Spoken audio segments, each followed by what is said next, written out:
কিংবদন্তি আব্বাস উদ্দিন সহ যাদের নিরলস পরিশ্রমে ভাওয়াইয়া গান আজ সার্বজনীনতা অর্জন করেছে, তাদেরই একজন কেদার চক্রবর্তী।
কেদার চক্রবর্তী ছিলেন নায়েব আলী টেপু সুরেন্দ্রনাথ রায় বসুনিয়ার সমসাময়িক।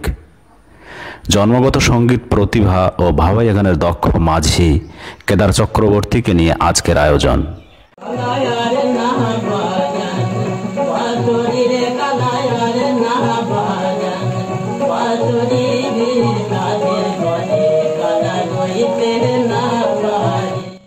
বহুমুখী প্রতিভার অধিকারী কেদার চক্রবর্তী স্বভাব শিল্পী এবং কবিও ছিলেন। এ কারণেই তিনি ব্যাকরণগত শিক্ষায় সঙ্গীত শেখেননি, তবু সঙ্গীতের সকল শাখায় তিনি পারদর্শী ছিলেন। কেদার চক্রবর্তী ভাওয়াইয়া গানের পাশাপাশি শ্যামা সঙ্গীত, রবীন্দ্রসঙ্গীত, নজরুল গীতি এবং আধুনিক গানও সাবলীলভাবে গাইতে পারতেন। এমনকি তিনি বাঁশিও বাজাতেন দারুণ রকম।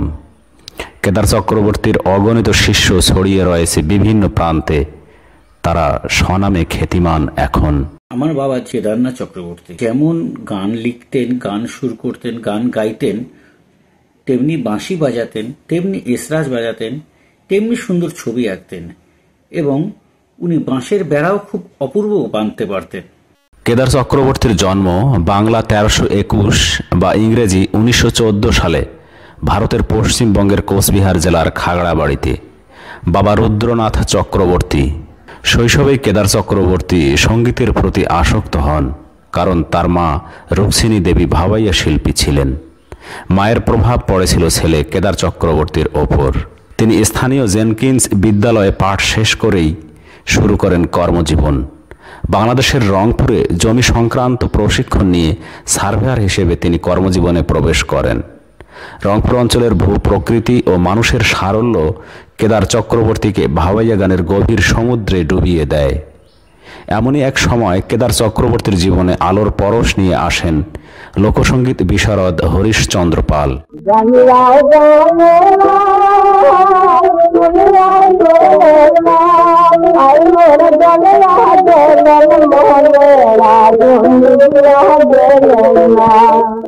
হরিশচন্দ্র পালের সান্নিধ্য কেদার চক্রবর্তীর সঙ্গীত জীবনে খুলে দেয় নতুন দুয়ার।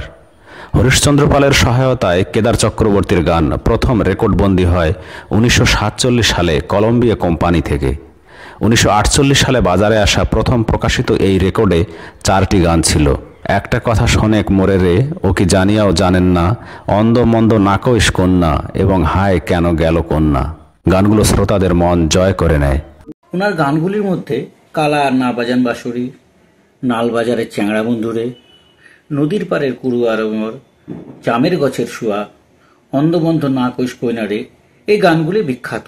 কেদার চক্রবর্তীর গাওয়া গানের দ্বিতীয় রেকর্ড প্রকাশিত হয় 1951 সালে। এই রেকর্ডেও বন্দী হয় 4টি গান। কেদার চক্রবর্তীর বিখ্যাত কালা আর না বাজান বাঁশরি গানটি প্রকাশিত হয় এই দ্বিতীয় রেকর্ডে। 1951 সালের জুলাই মাসে প্রকাশিত এই রেকর্ডটি বিপুলভাবে সমাদৃত হয়। প্রায় 1 শতাব্দী আগে লেখা গান কালা আর না বাজান বাঁশরি আজও সমান জনপ্রিয়।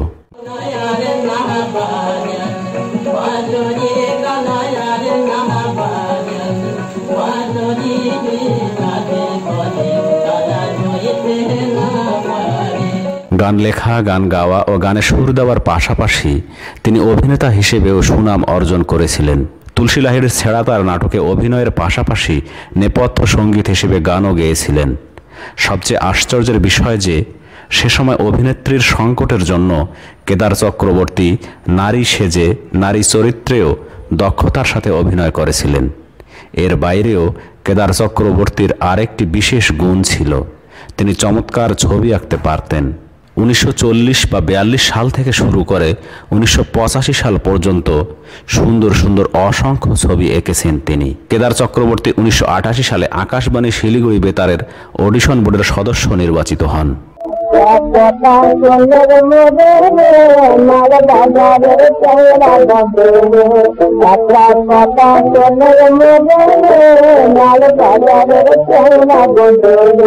কেদার চক্রবর্তীর দুজন স্ত্রী, রানী চক্রবর্তী ও বীণা চক্রবর্তী।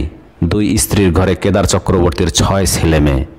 দিলীপ চক্রবর্তী দুলু, দীপক চক্রবর্তী ফুলু, বিমান চক্রবর্তী বুলু, শ্যামল চক্রবর্তী, চঞ্চল চক্রবর্তী এবং একমাত্র মেয়ে রত্না মুস্তাফি।